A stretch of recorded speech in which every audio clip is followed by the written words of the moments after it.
Joining me now are Lee Munson, Chief Investment Officer of Portfolio Wealth Advisors, and Tom Hancock, Portfolio Manager of the GMO US Quality ETF.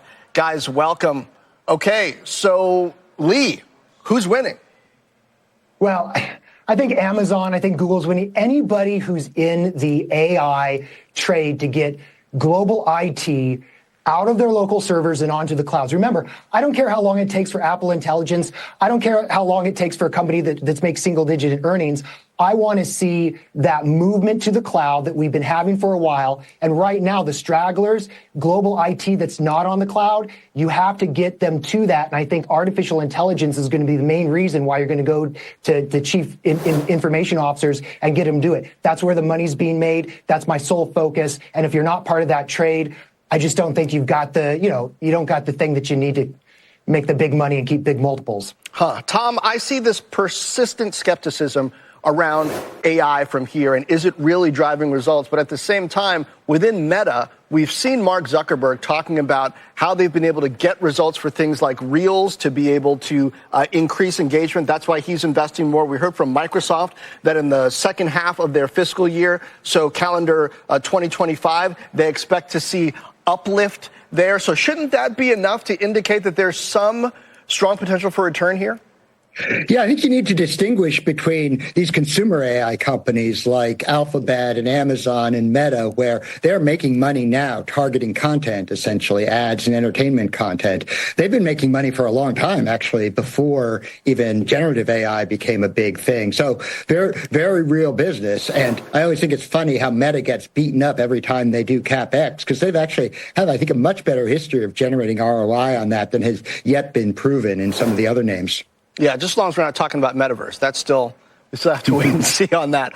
All right, Lee, on security, cybersecurity, like Palo Alto Networks, there are a number of names in this space pursuing a platform strategy. You got CrowdStrike, which had its issues earlier this year. You got Zscaler, et cetera. Why do you like Palo Alto in particular? What do you see them doing that makes them worth buying? I like bigger. I like enterprise. I like where most of the CapEx is going to be. Zscaler, it's too small. CrowdStrike, too much focus on retail. Palo Alto, it's all about your Fortune 100, Fortune 500. It's about the big integration of firewall. It's about big integration of hardware and software. I think they're just going to be the category killer. I'm not really interested in cybersecurity when it starts getting diffused down to small businesses. That's just not where I think the big money is, the big guy. No different than where it is on cloud and AI cloud. It's all about the big players bringing in big dollars. That's the stage I believe that we are in now. 2 or 3 years, we'll see.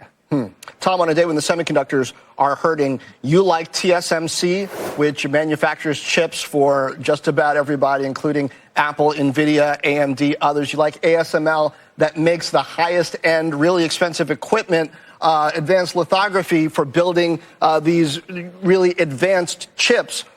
Maybe people can get these names on sale. Why do you like that, particularly when there are these questions about the stability of demand going forward?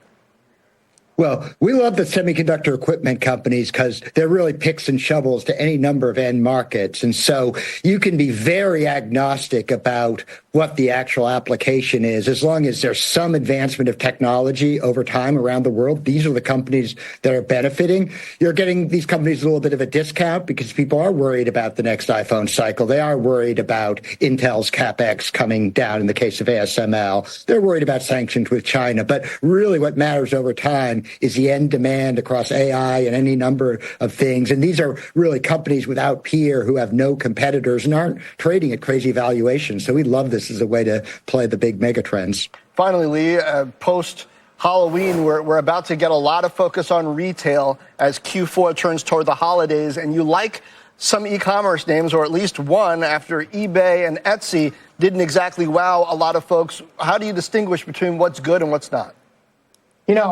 I'm kind of in the pickaxe world when it comes to e-commerce.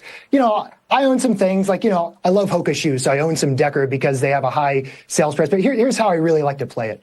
Look at a little company called Manhattan Associates. They've been around many, many years. They do all the infrastructure, logistics, and AI cloud-based logistics except for e-commerce warehouses. So if you want the perfect, pickaxe for the gold rush in e-commerce, which is going to continue, I think you find out who's running those warehouses, who can go to an eBay or Etsy and say, we can save you money and we can help you with your bottom line of logistics to compete against a big place like Amazon, to help a place like Shopify. And so I think that's where I'm at right now. It's a smaller company. Nobody looks at it, no debt. It's just a winner, and I think it's overlooked. So just so everybody knows, there are things that are beating Mag 7 stocks this year that are just smaller, but they're still in that e-commerce. They still have that sort of AI tinge to it. Let me clarify. Etsy's up 9% so far today. eBay's down about 9%. Lee Munson, Tom Hancock, thank you.